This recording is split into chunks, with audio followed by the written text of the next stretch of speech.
Hello guys. Hello, this is for Virgo. Virgo, welcome dito sa aking channel, Kapalaran 888 Virgo.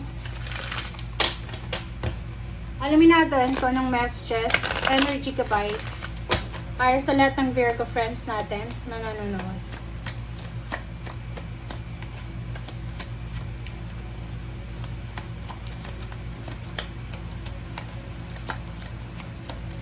Okay, Virgo.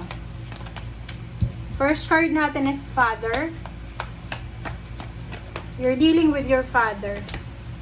The Arts. Kumuha pa tayo kasi I don't know if what's the father energy dyan. Lessons and blessings. Okay, Virgo.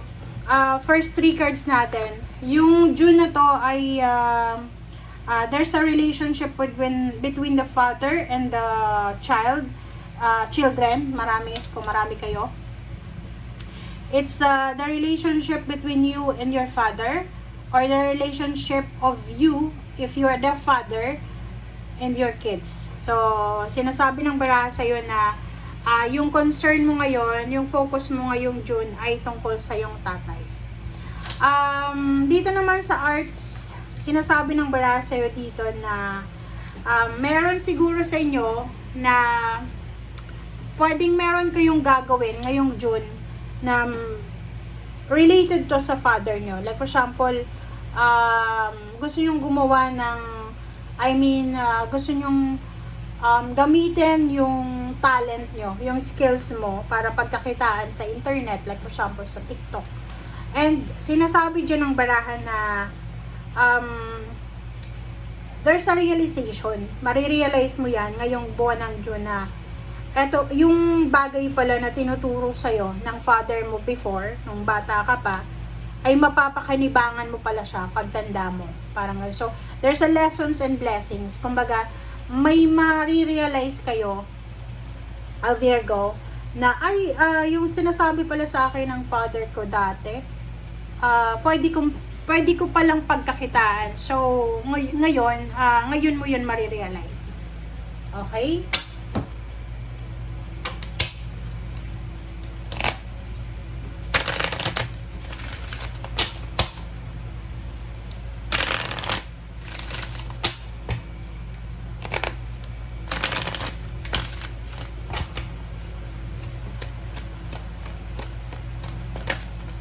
Okay, water flights, heaviness, diba? So yun, para sa mga Virgo na meron kayong mga problema, pwedeng nag-away kayo ng father mo or ng mother mo, dito sinasabi na may mga worries and fears kayo na posibleng maayos na. Malilift na yung mga burdens nyo, okay? Burdens are cast away. Yung kaba sa dibdib mo, yung guilt mo, lahat yan ay mawawala na this June. Maybe there's a reconciliation. There's a forgiveness, reconciliation. Kasi kung ano man na guilt feelings na nararamdaman nyo ay medyo maayos na siya. Wala ka ng paproblemahin ba? Yung rason kung bakit hindi ka makatulog ay medyo sarado na. Okay, coming into power, soaring into joy. Wow. So dito sa this one is Emperor, coming into power. So sinasabi ng baraha na sobra-sobra kang confident. You're super confident. Pwedeng na-promote ka, tumaas yung position mo sa trabaho, whatever man siya. Nakikita ko sa'yo dito na sobra-sobra kang masaya. You're super happy, accomplished, contented. Yun yung energy mo ngayon. Okay, Virgo.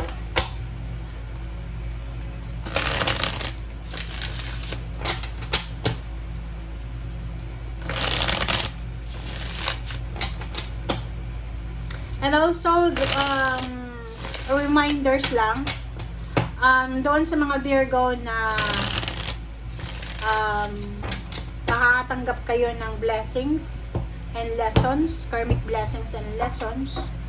Marami kayong marirealize ngayon kung bakit nangyari yon sa inyo sa past or kung bakit nangyari yan sa'yo sa ngayon.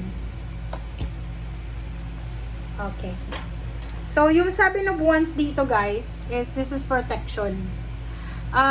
Sinasabi ng baraha sa'yo na mayroon ditong Virgo na kailangan mong proteksyonan ng sarili mo laban sa kung ano man na chismis, kwento, or whatever man.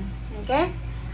Sinasabi ng baraha sa'yo na proteksyonan mo kung ano man ang magbibigay sa'yo ng kaligayahan or nagbibigay sa'yo ng kaligayahan, and proteksyonan mo din yung freedom mo. Okay? Ano ba yung ibig sabihin yan, Virgo? Possible na makatanggap ka ng mga chismis, kwento, whatever man. Kailangan mong wag papasukin yan sa buhay mo. Okay? Yun yung isa sa mga protection. Protection laban sa evil eye, chismis, whatever man is kung may nagdadala sa iyo ng chismis, wag mong papapasukin yan. Okay? Next is 6 of Cups. The Devil, 4 of Pentacles. Okay, so dito sa baraha mo, 5 cards siya. Sinasabi ng baraha na there's a temptation. So, mag-iingat ka talaga, Virgo.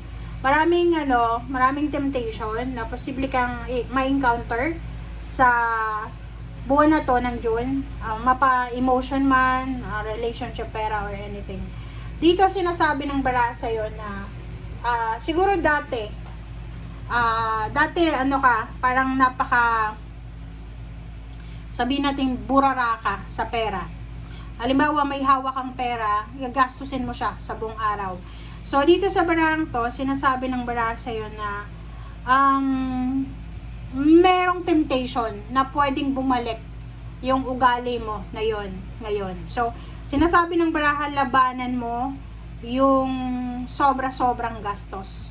Kailangan mong magtipid, kailangan mong kalmahin yung sarili mo. Kasi minsan, because of anxiety, depression, or boredness, kaya nyo nagagawa yung mga bagay na yan. So, kontrolin nyo yung sarili nyo ha. Kasi temptation yan. Halimbawa, may ipon ka na. Tapos, magbabrowse ka sa internet yon, bibili ka na naman. Okay? 3 of Swords, the Star, 10 of Swords, 5 of Pentacles. Sinasabi ng baraha sa'yo dito na lahat daw ng mga pain and heartaches mo ay posibleng may kapalit yan na positibong outcome. Nakikita ko sa'yo dito yung mga financial issues mo, problema sa pera, burden sa pera, or kung ano man na mabigat na obligations, like for example, mabigat na obligations, kung ano man na mabibigat yan sa buhay mo, ay posibleng matapos na yan. Okay?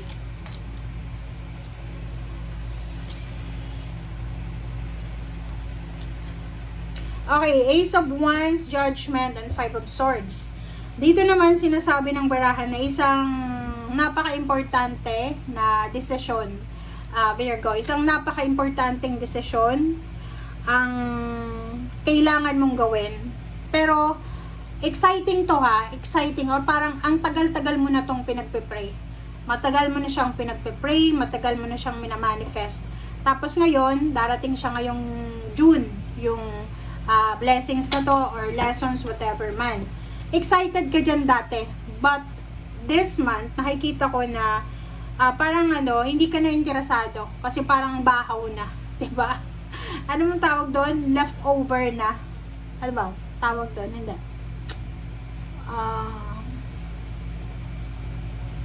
Malamig na. Parang gano'n. Pwedeng love life yan.